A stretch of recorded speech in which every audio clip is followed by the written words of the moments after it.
Hi friends, welcome back to my channel. இன்னைக்கு நம்ம பார்க்க போற வீடியோ என்னன்னு பார்த்தீங்கன்னா, மாரடைப்பு ஏற்படும் போது உடலில் என்ன நடக்கிறது என்று தெரியுமா? வாங்க இன்னைக்கு அதை பத்தி தெரிஞ்சுக்கலாம். உலக அளவில் மாரடைப்பால் தினம்தோறும் ஏராளமானோர் இறந்து வருகிறார்கள். சொல்ல போனால் உலகில் பெரும்பாலான மக்களின் இறப்புக்கு முதன்மையான காரணமாக மாரடைப்பு உள்ளது என்றே சொல்லலாம். ஏன் கடந்த சில ஆண்டுகளாக ஏராளமான திரை பிரபலங்களின் மரணத்திற்கு இந்த மாரடைப்பு தான் காரணம். இப்படிப்பட்ட மாரடைப்பு என்பது ஒரு தீவிரமான மருத்துவ நிலையாகும். இது ஒருவருக்கு எப்போது வேண்டுமானாலும் ஏற்படலாம். ஒருவரது இதயத்திற்கு எப்போது இரத்த ஓட்டம் தடைப்படுகிறதோ அப்போது இது ஏற்படுகிறது. இதய தசைகளுக்கு இரத்த ஓட்டம் தடைப்படும் போது இதயத்தில் உள்ள செல்கள் சேதமடைகின்றன அல்லது இறக்கின்றன. உண்மையில் மாரடைப்பு என்றால் என்ன? மாரடைப்பின் போது என்ன நடக்கிறது? அதைத்தான் பார்க்க போகிறோம். ஹார்ட் அட்டாக் என்று சொல்லுவோம். இந்த மாரடைப்பு இதய தசைகளுக்கு இரத்த ஓட்டம் குறையும் போது அல்லது தடைப்படும் போது ஏற்படுகிறது. இது பொதுவாக இரத்த உறைவினால் இதயத்திற்கு இரத்த ஓட்டம் கடுமையாக தடைப்படுவதனால் உண்டாகிறது. நமது இரத்தம் தான் உடல் செல்களின் செயல்பாட்டிற்கு தேவையான ஆக்சிஜனை சுமந்து செல்கிறது. இப்படிப்பட்ட ஆக்சிஜன் இதய தசைகளுக்கு கிடைக்காமல் போகும்போது இரத்த ஓட்டம் இல்லாத இதய தசையின் பகுதி சேதமடைகிறது அல்லது இறக்க தொடங்கிறது. ஒவ்வொருவரும் மாரடைப்பின் அறிகுறிகளை கட்டாயம் தெரிந்து வைத்திருக்க வேண்டும். இப்படி தெரிந்து வைத்திருப்பதன் மூலம் உடனடி மருத்துவ சிகிச்சையை பெற்று மரணம் ஏற்படுவதை தடுக்கலாம். இப்போது மாரடைப்பின் சில பொதுவான அறிகுறிகளை பார்க்கலாங்க.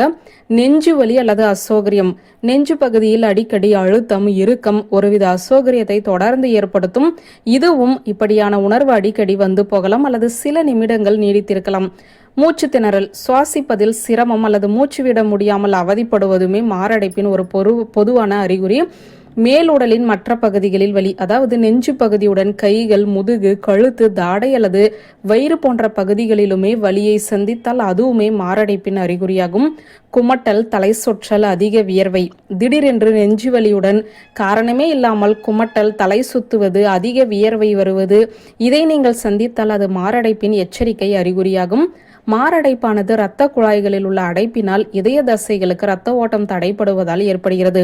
இந்த அடைப்பு இதயத்தின் தமனி சுவர்களில் பிளேக்குகள் எனும் கொழுப்புக்கள், கொலஸ்ட்ரால் மற்றும் இரத்த வெள்ளையணுக்களின் தேக்கத்தால் ஏற்படுகிறது.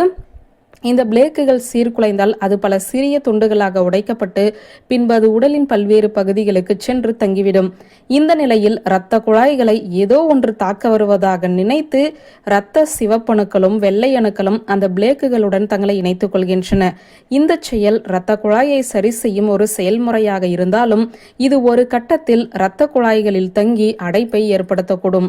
இதயத்திற்கு இரத்த ஓட்டம் தடைப்பட்டால் இதய தசைகளின் பிற பகுதிகளுக்கும் இரத்தம் செல்ல முடியாமல் போகும். இப்படி இதய தசைகளுக்கு ரத்தம் செல்வது தடுக்கப்பட்டு ஆக்சிஜன் கிடைக்காமல் போனால் இதய தசை இறக்க தொடங்கும். அதன் பின் உடலானது இதயம் சரியாக செயல்படுவதில்லை என்று உணர்ந்து உடலானது சண்டை மோடிற்கு சென்றுவிடும். இந்த நிலையில் உடல் இதயம் பிரச்சனையில் உள்ளது என்று தண்டுவடத்திற்கு சிக்னலை அனுப்பும். பின்பு தண்டுவடம் மூளைக்கு தாடை, இடது கை, மார்பில் வலி என்ற ஒரு செய்தியை அனுப்புகிறது. அப்போதுதான் மாரடைப்பின் ஆரம்பகால அறிகுறிகளை நாம் சந்திக்கிறோம். இந்த சூழ்நிலையில் உடல் உயிர் வாழும் முயற்சியில் அதிகமாக வியர்க்க தொடங்கும். இப்படி வியர்க்கும் போது உடனே மருத்துவமனைக்கு கொண்டு செல்ல வேண்டும். இந்த நிலையில் கொண்டு சென்றால் உயிரை காப்பாற்றலாம். அதோடு இந்த நிலையில் இதயத்தால் நுரையீரலுக்கு ரத்தமும் ஆக்சிஜனை அனுப்ப முடியாது என்பதால் சுவாச பிரச்சனையையும் நாம் சந்திப்போம். நுரையீரல் பாதிக்கப்படுவது மட்டுமின்றி மூளைக்கும் ரத்தம் செல்லாமல் மூளையுமே பாதிக்கப்பட்டு தலை சுற்றலை உண்டாக்குகிறது. இப்படி ஒவ்வொரு உறுப்புகளுக்குமே இரத்த ஓட்டம் குறைய தொடங்கும் போது உடலின் ஒவ்வொரு உறுப்புகளின் செயல்பாடும் பாதிக்கப்பட்டு வரிசையாக பல அறிகுறிகளை சந்திக்க நேரிடுகிறது. இதய தசைகளுக்கு ஆக்சிஜன் கிடைக்காமல் போனால் இதய தசைகள் இறக்க தொடங்கிவிடும். இதய தசைகளின் ஏதாவது ஒரு பகுதி இறந்துவிட்டாலும் அதை மீண்டும் சரி செய்வது என்பது முடியாது. எனவேதான் மாரடைப்பு ஏற்பட்டால் தாமதிக்காமல் உடனே அருகிலுள்ள மருத்துவமனைக்கு கொண்டு சென்று விட வேண்டும். தாமதிக்கும் ஒவ்வொரு நேரமும் இதய தசைகள் இறக்க தொடங்கி பின்பு மரணத்தை தான் சந்திக்க வேண்டியிருக்கும். வியூவர்ஸ், இந்த வீடியோ உங்களுக்கு பிடித்திருந்த லைக், கமெண்ட், ஷேர் பண்ணுங்க. நன்றி.